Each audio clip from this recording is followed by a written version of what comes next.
从医院出来后，他还陪着叶佳妮去了另一家商场，买到了叶佳妮想买的东西。回家后，他总想起陆东明和洋洋的亲热画面，烦躁得很，担心儿子真的会被陆东明抢走，叫陆东明作罢。等到叶佳妮休息后，他就悄悄地出门，买了点零食和玩具，直奔前妻这里而来。海玲，他没有想过去挽回来，这开弓没有回头箭，他和海玲这辈子都不可能的了。但是儿子是他的种呀，怎么能和追求他前妻的男人那样亲热？陆东明已经严重地威胁到他这个当爸爸的地位了。你老婆肚里的孩子没事吧？海玲淡淡地问了句。周红林就有点尴尬地道：没事，洋洋现在不缺吃喝玩的，你不用给他买这么多东西过来。我知道他不缺，不过我买的是我当爸的一点心意。海玲，我走后洋洋有没有失落？那周红林觉得对不起儿子，以前他就陪儿子太少，那个时候他刚好和叶佳妮打得火热呢，所有心思都在叶佳妮身上。离婚后陪儿子的次数更是屈指可数。洋洋有点失落，很快就好了。周红林听说儿子会因为他的离开而失落，略略地放下心来，至少儿子还是在乎他这个当爸的。海玲给前夫倒来了一杯温开水。周红林沉默了片刻后，看着海玲，试探性地问道：海玲，你和陆总怎么了？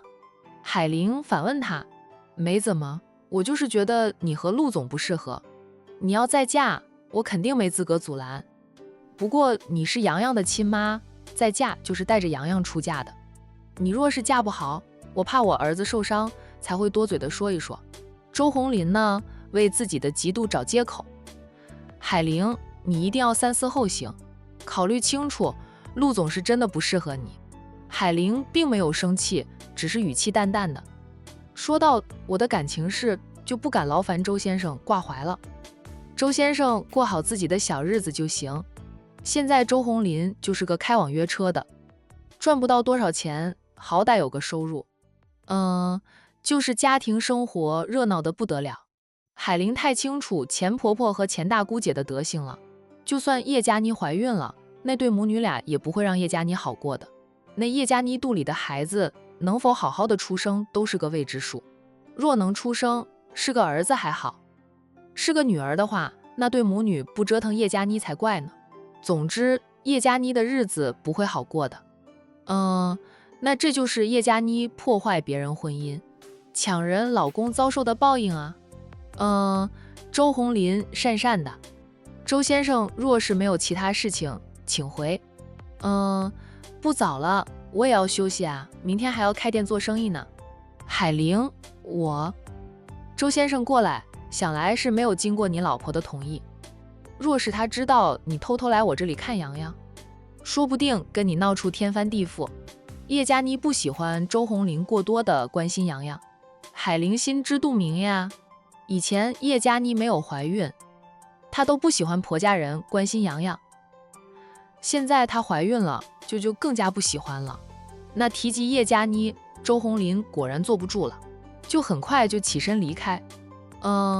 送走了前夫后，海玲关上屋门并反锁，心里生出了点点快感，是因为看到了前夫在婚后过得一地鸡毛，而他母子俩的生活是越来越好，这便是对前夫最好的报复了。一夜再无话，等到朝阳升起时，又是新的一天开始。那接下来的日子呢，不管是海童还是海玲都很忙。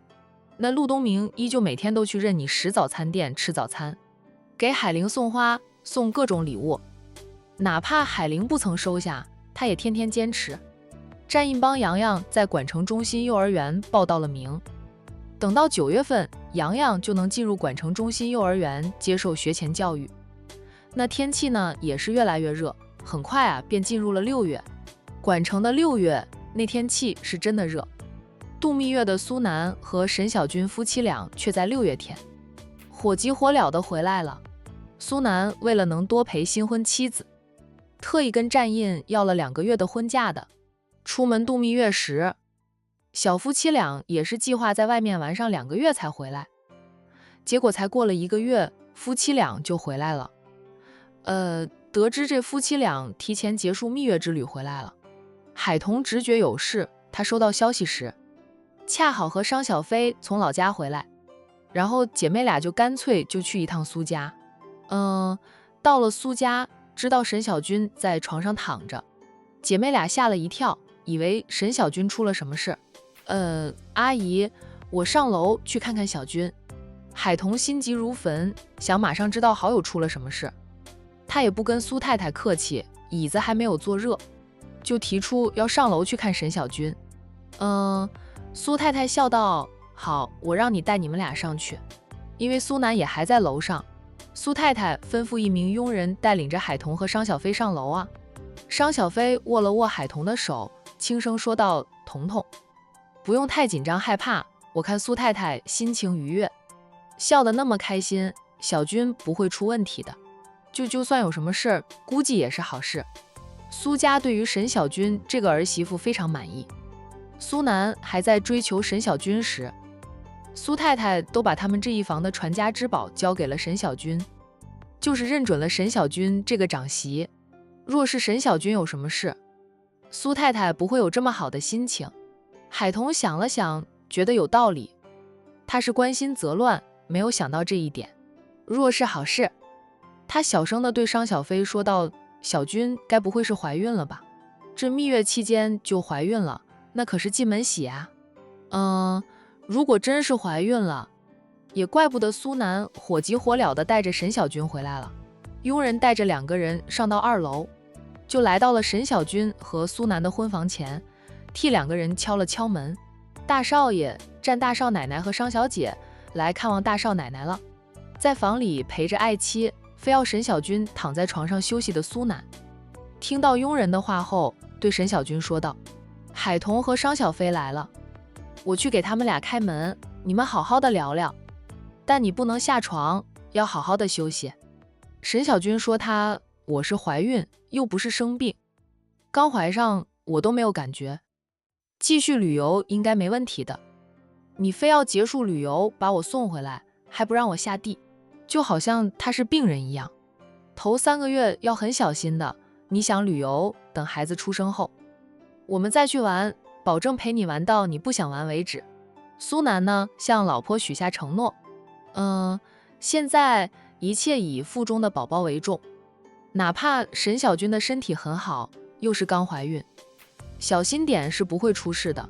不过苏南不敢大意，所以在知道沈小军怀孕后，他马上终止了旅游，带着沈小军火急火燎地飞了回来。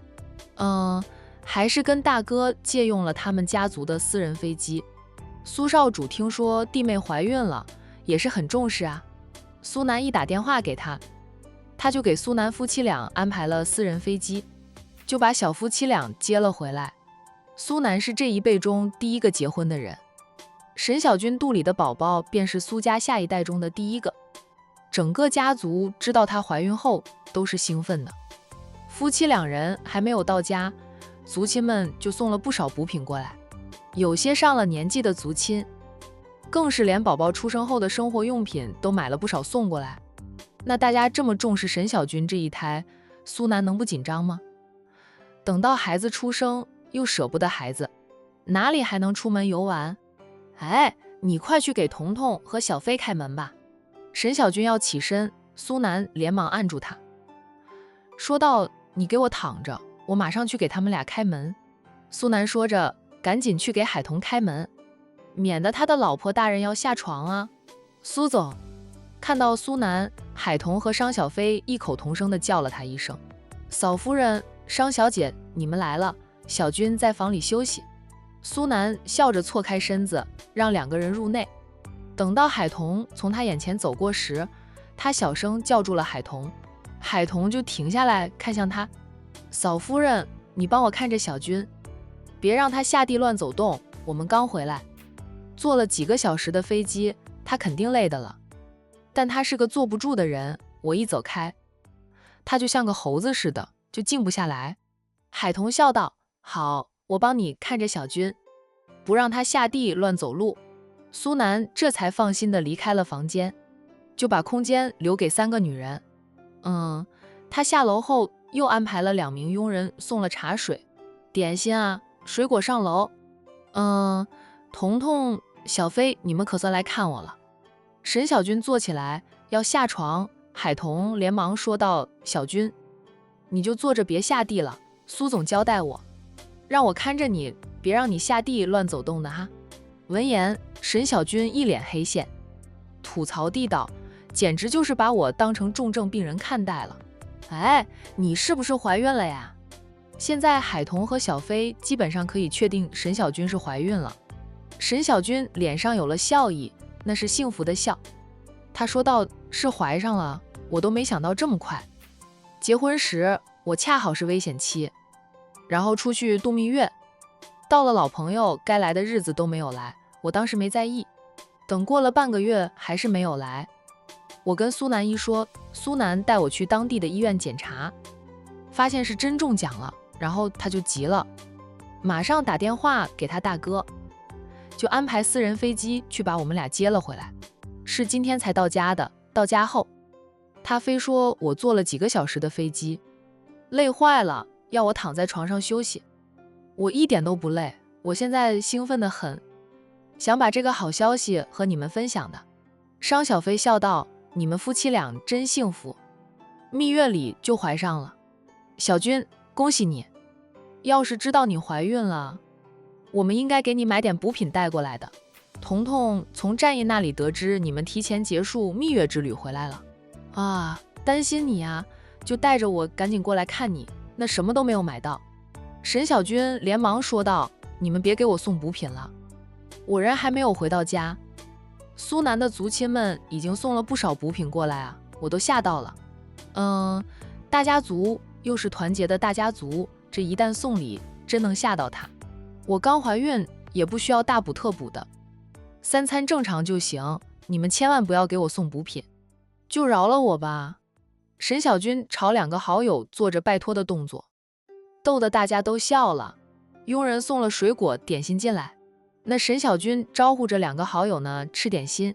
海彤2人也不跟他客气，2个人是刚从海彤的老家回来，也是觉得饿了，2人连吃了几块点心垫了垫肚子。小军，你会孕吐吗？商小飞给自己倒了一杯水，喝了一口，好奇的就问着沈小军：“我大嫂现在都还在吐，估计是要吐到生的了。”商小飞每次看到大嫂孕吐，就觉得当妈妈太不容易了。他私底下没少提醒大哥一定要对大嫂好，可不能辜负了大嫂。大嫂替他大哥生儿育女多辛苦呀。大哥敢对不起大嫂，他第一个找大哥算账。他说那样的话被他大哥敲了几下。商无痕觉得他已经是非常宠妻的男人了，妹妹还那样威胁他，他哭笑不得，忍不住就敲了妹妹2下。我刚怀上还没有妊娠反应，希望我不要吐得太厉害。沈小军也知道商家大少奶奶孕吐很厉害，商大少爷心疼妻子，有段时间还犯浑要妻子去打掉孩子呢。海彤夫妻俩还去劝过商大少爷留下孩子，每个人的反应不一样，一般人都是吐到3个月就没事了的。海彤是还没有怀孕，但洋洋是他帮忙带大的，他多少都有点经验。也有人一点反应都没有，那种最舒服了，能吃能睡又不会吐。沈小军笑道：“希望我就是那种。”他想问一下好友是否有动静了，话到嘴边却不敢问。海彤若是怀上，肯定会告诉他的，没有跟他说，那就是没有怀上。他要是问起啊，海彤心里不好受。他领证比海彤时间晚了将近1年，他在蜜月期就怀孕。海彤至今没有动静，他怕自己问了，海彤又有心理压力。我们的菜场生意怎么样啊？沈小军问起生意上的事情，就是转移话题，免得海彤想到她还没有怀孕的事。海彤答道：“新租到的菜场已经谈妥了，准备签合同，多租了200亩地，也在镇上租好了房子当管理点。公司则在市区，不过公司租在哪里，暂时还没有看好地方呢。”商小飞说道：“成立公司是大事，咱们不要着急，慢慢挑选个旺盛之地。”那样咱们的生意才能越做越大。越来越旺盛。你们决定就好，有我能帮忙的地方。尽管说，沈小军觉得自己没有帮到什么忙，只是出了钱，有点过意不去啊。海童和商小飞异口同声地笑道：“你现在就好好的养胎吧。”沈小军说道：“怀孕了也可以干活的，多少人怀孕后依旧上班，上到快生了才休产假呢？那是别人，你和别人不同，你呀，就好好在家里当国宝吧。”海童笑道：“苏总那么紧张，你以后想回店里看看，估计苏总都不会同意的。”那3个女人聊了一会儿，苏南就来敲门了。他推门而入，手里端着一个托盘，托盘上放着一碗汤，不用问也知道是补汤，给沈小军补身子的。嫂夫人，战印来接你了，在楼下呢。苏南边走过来边对海童说道。他把那碗汤放在床头柜上，又对商小飞说道：“商小姐，军武少也来接你了，说想请你吃晚饭。”3个女人这才惊觉外面的太阳已经西沉。小军，你好好休息，我们先走了，改天再来看你。海童和商小飞听说自己的心上人都来接自己了，没有久留。等2个人走后，苏南对沈小军说道：“老婆，这是妈亲自给你炖的补汤，已经不烫嘴了。你先喝碗汤吧，再过半个小时就可以用晚饭了。”沈小军说道：“我都还没有饿，你也吃了点心？”“没有吃，我感觉我现在不喜欢吃甜的了。”那沈小军嘴上说着不饿，还是端起了那碗汤喝了。就这是婆婆亲自给他熬的汤，怎么着也要给婆婆面子，把补汤喝完的。你喜欢吃什么，我买回来给你吃。苏南也知道女人怀孕后通常胃口都会改变，想吃生芒果，削了皮，切成块的生芒果，再配点辣椒粉和陈皮粉。苏南说道：“等会儿我就让人出去帮你买回来，只要他吃的又可以吃的，他都会满足他。”苏南在床边上坐下来，等沈小军喝完了汤，放下了碗，他伸出手去摸了摸沈小军的小腹，俊脸上有着止不住的笑意，说道：“宝宝，你妈妈喝了汤，你也要跟着喝，快点长大哦。刚怀上胚芽都还没有长出来呢，就想喝汤了，你以为是吹气球，一吹就大。”苏南嘻嘻的笑，怀胎10月，感觉时间很长呀。现在是6月，算算时间，宝宝得明年春季才能出生。他把沈小军搂过来，幸福的道：“小军，我现在觉得很开心，很幸福，还没有傻乐够。”这沈小军好笑的说着他。从知道她怀孕后，他除了火急火燎地带她回来，就是傻乐。要不是他跟他说，未满3个月时不要到处说，那估计他会抱着手机不停的打电话告诉亲朋戚友啊。没有，我刚才跟爸妈说了，爸妈也很开心。苏南是回来才想起还没有告诉丈母娘呢。在沈小军和好友聊天时，他就赶紧打电话告诉丈母娘这个好消息。那沈家人知道了自然是开心的，跟爸妈说就好了，暂时不要嚷嚷的全世界都知道。孕早期容易出现变故，不宜过早的宣传出去，等3个月后胎坐稳了再说也不迟。苏南连连点头，他也听说过前3个月一般人家是不会往外说的，因为孕早期容易出现流产的迹象，过早的宣传出去，万一流产了，谁的心里都不好过啊。小夫妻俩在房里说着宝宝的事，海童和商小飞下楼时，还真的看到了战印和君然。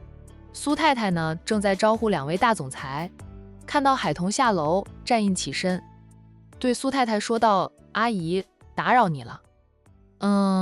我先带彤彤回去。”“不打扰，不打扰，我们还感激大少奶奶和商小姐过来看小军呢。”“大少奶奶，商小姐，你们以后有空了就常来。”苏太太笑道：“啊，儿媳妇怀孕了，儿子估计不会让儿媳妇再到处乱跑的了，但天天待在家里也闷。要是海童和商小飞常来看望，小军还能有人说说话。阿姨，我们会的。一行4人向苏太太说了再见。那在苏太太的相送下，离开了苏家别墅。战印带着保镖过来，海童就坐了他的车。他的车让保镖帮忙开回家里去。他上车后笑容就没有了，摸了摸自己平坦的小腹，对战印说道：“我们在一起的时间比小军夫妻俩要长，我现在都没有怀孕，小军在蜜月期间都怀上了。”战印握住他的手，安慰的道：“咱们不着急，顺其自然。况且大师也说过，咱们要在入秋后才能有好消息的。哎，现在才6月，离入秋还早着呢。彤彤，每个人的体质不一样的，沈小姐可能是易孕体质，就在蜜月期间怀上了。你别因为她怀孕了，又给自己添压力。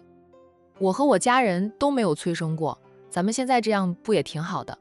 战印温和地继续说道：“我更喜欢过2人世界，有了孩子，孩子就成了咱们的电灯泡，你的注意力也会被孩子分走大半，就会忽略我。我最不喜欢就是你忽略我。”海童被他这样一安慰，也就不去想孩子的事了，说道：“我就是感叹一下，你别紧张，我不会再给自己添加压力的。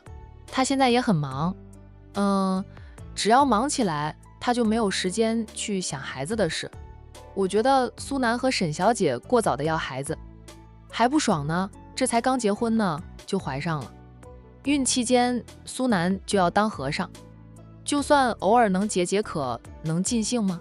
他们才新婚呢，刚尝到销魂的滋味，就要吃上1年的素，战印都要同情一下好友呢。”海童笑道：“你这话说的，别人会说你是吃不到葡萄就说葡萄酸的呀，因为她还没有怀孕，战印还没有尝到要当爸的滋味呢，只能那样酸一酸苏南。”战印说道：“我才不是吃不到葡萄说葡萄酸呢，我说的都是心里话，你不是男人体会不到的。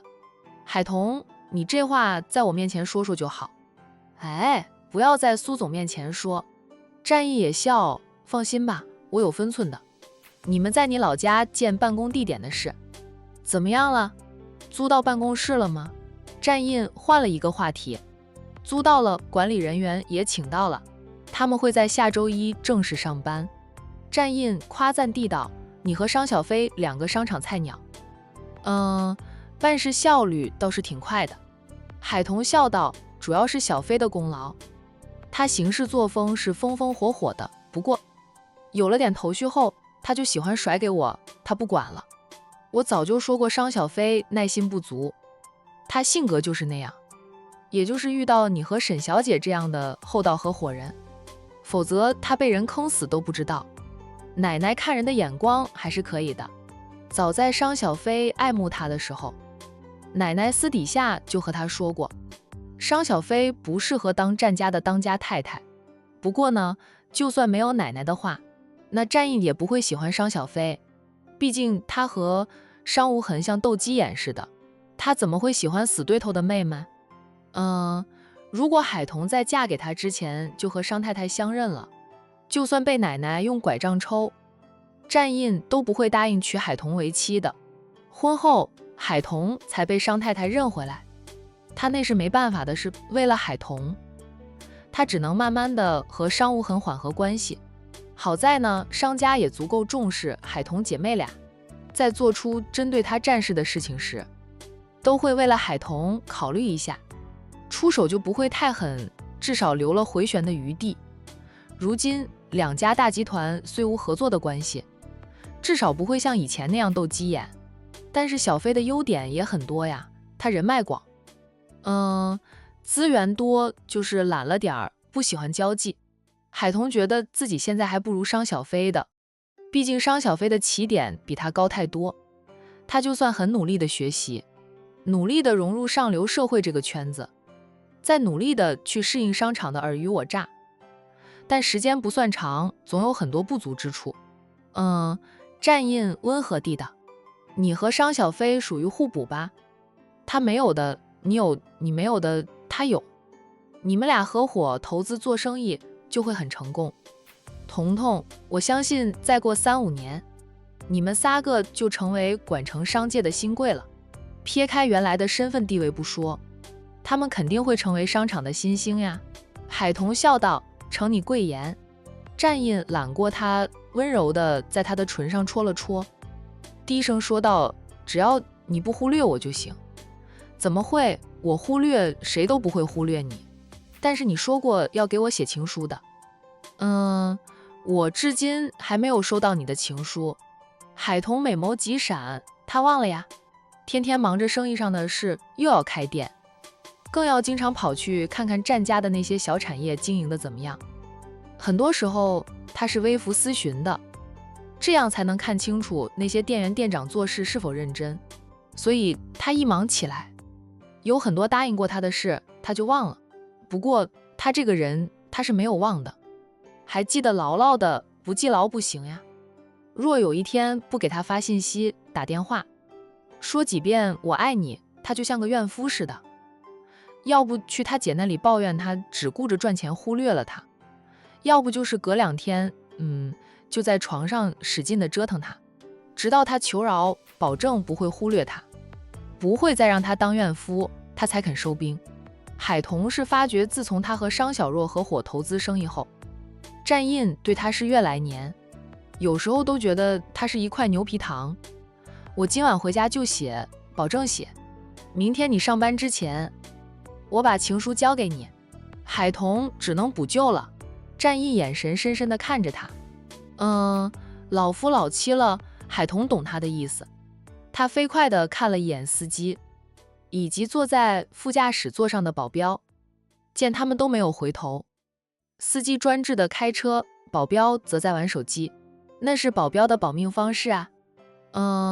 他玩手机刷视频或者看看，能分散注意力，就不会留意大少爷和大少奶奶说了什么情话。海童飞快地再给了战印一记香吻，战印才放过他，低沉地强调：明天我上班之前要收到你给我写的情书。一定啊，一定。海童笑眯眯地答应他。君然也来这里接小飞，他们俩其实相处得很好的。战印了一声，君然可能会离开管城一段时间吧。为啥？出差吗？君然喜欢商小飞，海童就忍不住多嘴问了句：你忘了君大少奶奶快要生了，等她生了孩子后，君然当叔叔的肯定要回去看看侄儿的，在医院里的时候还能看看，等到君大少奶奶出院回家坐月了，君然当小叔子的就不方便进房看侄儿，所以他会提前回去，也会待上几天，至少也要等到他大嫂出院回家坐月子，他才会来管城，然后宝宝满月再回去。海童笑道：也是，我都忘了这件事，不知道穆晴生的是2个儿子还是2个女儿，亦或是龙凤胎。过段时间穆晴生了宝宝，满月酒他夫妻俩也要过去喝杯满月酒，他要沾沾穆晴的喜气。这边夫妻俩在说着日常的事，那边的君然因为和商小飞各自开着一辆车，不方便交流。等到了商氏集团旗下的酒店，在君然早就订好的雅间里坐下，君然才对商小飞说道：小飞，我明天要回一趟 A 市。商小飞愣了一下，随即问道：家里有事吗？他还没有去过君家，也没有见过他的家人。我大嫂快要生了，我想回去看看。商小飞恍然笑道：不是等生了再回去看看吗？有一段时间没有回去了，总要回去陪陪老人家的。我爷爷奶奶老是念叨我，今年开始我很少回家了。他说这句话的时候，眼神含情地注视着商小飞。以往他1个月会回家2次，然后在家里待上几天，有时候待到大哥催他了，他才会回管城上班。自从爱上了商小飞后，他就很少回家了，特别是现在多了个唐永安。虽说唐永安和商小飞还没有发生什么，居然却知道唐永安后来又去了2次商家，每次都是商太太出门的时候出点小意外，又恰好遇到唐永安，被唐永安送回家。要说意外，居然是不相信的。那商太太分明是想撮合唐永安和商小飞，在有情敌的情况下，居然更加不想离开管城，就怕自己离开一段时间，回来后，商小飞成了唐永安的女朋友，也是需要回去陪陪老人家的。商小飞理解地道：“小飞，你愿意陪我回去吗？”就居然问着啊，他很想带他回去，让家里长辈看看，哪怕长辈们都知道他在管城有喜欢的人了，也看过商小飞的相片，但还没有见过商小飞的本人。商小飞这般大大咧咧的人，却因为居然一句话就红了红脸。他说道：“咱俩还没有正式在一起呢，见家长还早着。我妈那一关，等你过了那一关，我随时能跟你回去见家长。”居然眼底有着失落，很快就重燃斗志，温笑着，希望那一天不用等太久，我一定会闯过阿姨的那一关的啦。他努力过后还是闯不过关的话，那就只能让父母兄嫂出面了。服务员这个时候抱着一束花敲门而入，居然看到服务员进来后起身，从服务员手里接过了那束花，然后他把那束花递给商小飞，含情脉脉地看着他，笑得如同3月里的春风。小飞，这束花是我提前订好的，刚才去苏家接你，我不好带着花束过去。商小飞笑着接过了花束，我每天都能收到你送的几束花，就居然的鲜花攻势是很猛烈的。就每天送几次花给商小飞，除了送鲜花，还有各种礼物。总之，他就是想尽办法讨他欢心，让他尝到了被人追求、被人捧在手心里的滋味。甜蜜幸福能醉人，只要你喜欢，你开心就好啦。我喜欢也很开心，每天都能收到帅哥送的鲜花，我天天都好心情。居然伸出手去握了握他的手，小飞，我最大的心愿就是我能天天陪伴在你身边，让你每天都开心快乐。你的笑容灿烂而甜美，像阳光那样照进我的心田。和你在一起，我觉得我是全世界最幸福的男人。这家伙说甜言蜜语也很在行呀。他听得心花怒放，恨不得马上就嫁给他。在2个人都含情脉脉的时候，商小飞的手机铃声响了起来。就像半路杀出来的程咬金一样。商小飞放下了花束，拿起包，从包里掏出了手机，看了来电显示，他忙对君然做了个嘘的动作。说到是我家老佛爷打过来的。他接听了母亲大人的电话。妈。商小飞甜甜地叫了一声妈。电话那边的商太太问他：小飞，你和彤彤还没有回来吗？回来了，回来后知道小军蜜月归来，我和彤彤去了一趟苏家。妈，告诉你个好消息，小军怀孕了。闻言，那君然眼底都有着羡慕，不过他很快就想到了什么，那羡慕就淡了点儿。商太太笑道：这还真是个好消息，他这是进门喜啊。苏家上下都很开心，苏总紧张得不得了，都把小军当成了国宝。商太太笑，那是自然的。苏南是他这一辈中第一个结婚的，小军肚里的孩子便是孙辈的第一人，苏家上下肯定很重视的呀。第一个孩子总是特别让人期待和看重。彤彤怎么样？商太太想到自家外甥女至今没怀孕，沈小军在蜜月里就怀上了，担心外甥女心里不好过。商小飞回想着海彤的反应，说道：我瞧着很正常，妈，你不用再担心彤彤的，她现在已经看开了，顺其自然，不再心急的想怀孕。况且我们这么忙，她也没有时间和心思去想生孩子的事了。之前海彤只管着她和小军的书店，太闲了，才会老想着怀孕之事。所以说闲在家里容易胡思乱想，最好还是要找点事情做做，分散注意力，还能挣钱。女人婚后也能挣钱，在婆家的腰肢都能挺直一点。那通过海玲的婚姻呢，商小飞也总结了心得，不管男人能赚多少钱，女人最好能保持着经济独立，不要相信男人说我养你的鬼话，养上一段时间，他们就会烦的呀。等到你每次伸手向男人要钱时，他们会从一开始的爽爽快快，到唠唠叨叨，再到给白眼，然后就是骂骂咧咧，最后就是不想给了。当然，也不是所有男人都会像周鸿林那样的，这个世界上啊，还是好人居多。你几乎天天和彤彤在一起，那若是发现他有心事，你多开导开导他。妈，我知道了，你放心吧。彤彤是我妹呢，我比谁都盼着她好，都想她开开心心的。战印若是敢对她不好，我能打上门去。你打上门去。商太太话里严肃起来。商小飞赶紧改口，我找上门去替我妹讨公道。不动手，我是淑女，动口不动手。她可以动脚的踹战印几脚也能解气。你现在还在苏家吗？商太太拿女儿没办法。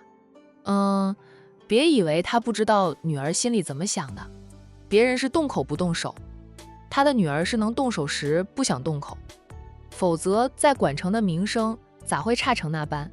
刚从苏家出来，妈有事啊？你现在来咱们家的酒店，妈请了唐先生吃饭，你过来一起吃顿饭。唐先生帮了妈那么多次，你们身为妈的儿女，请唐先生吃饭，算是帮妈报报恩。商小飞，妈，我上次请唐先生吃饭的时候，唐先生婉拒了。唐先生说那是小事一桩，叫我们不用那么客气嘛。唐先生最近又帮了妈2次，妈亲自打电话请他吃饭，他答应得了，你赶紧过来，等会儿唐先生就到了。商小飞问道，就我和妈2个人吗？唐先生来了就3个人，我爸、我大哥他们不过来。商小飞后知后觉地发现母亲似乎想让他和唐先生多走动，是因为君然的追求，让母亲着急了，所以给他安排男人。商小飞看透了母亲的心思后，有点哭笑不得。你爸下午就出去会友了，你大哥要应酬，你二哥向来天不塌下来，他都不回家的，妈能指望谁？你是妈的贴心小棉袄，妈只能指望你了。这样说，他还真的要陪着母亲请唐先生吃饭，否则他就不是贴心小棉袄了。